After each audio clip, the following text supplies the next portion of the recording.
জনাব তারেক রহমানের কাছে অভিযোগ দিয়েছি। সেই অভিযোগের খবর পেয়ে মিডিয়াগুলো আমাকে জিজ্ঞেস করে যাতে অভিযোগ দিয়েছেন তার কতটুকু সত্যতা আছে।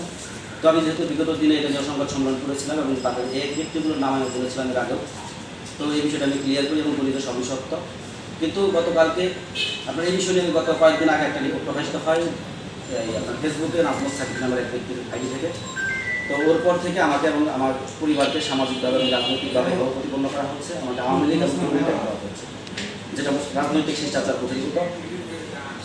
যেখানে দেখা গেছে যে যারা এই আওয়ামী ট্যাগ দিচ্ছে তারা প্রকৃতপক্ষে আওয়ামী দালাল এবং তারা আওয়ামী লীগের সাথে লিয়াজত করে চলতো, তাদের নামে একটি মামলা নেই, একটু কি তারা কখনো পালায় থাকে নাই, অথচ আমরা দিনের পর দিন পালায় থাকছি, জেল খাটেছি, জুলাই আন্দোলনে আহত হয়েছি, আজকে আমাদের এই পরিণতি।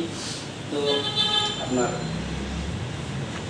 এখন গতকালকে শওকত হোসেন সরকার আমার নামে 50 কোটি টাকা মানহানি মামলা করেছে।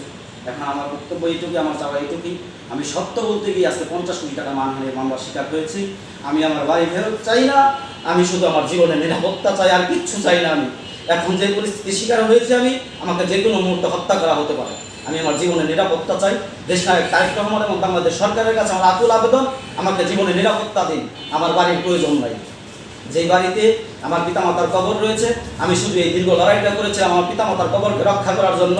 আমি বুঝতে পেরেছি আমার এই পিতামাতার কবর রক্ষা করা হবে না। আর যদি যদি বাংলাদেশ সরকার এবং দেশনায়ক তারেক রহমানের সুদৃষ্টি থাকে, ইনশাআল্লাহ আমি আমার বাড়ি এবং পিতামাতার কবর রক্ষা করতে পারবো এবং আমার জীবনের নিরাপত্তা তারা দেবেন।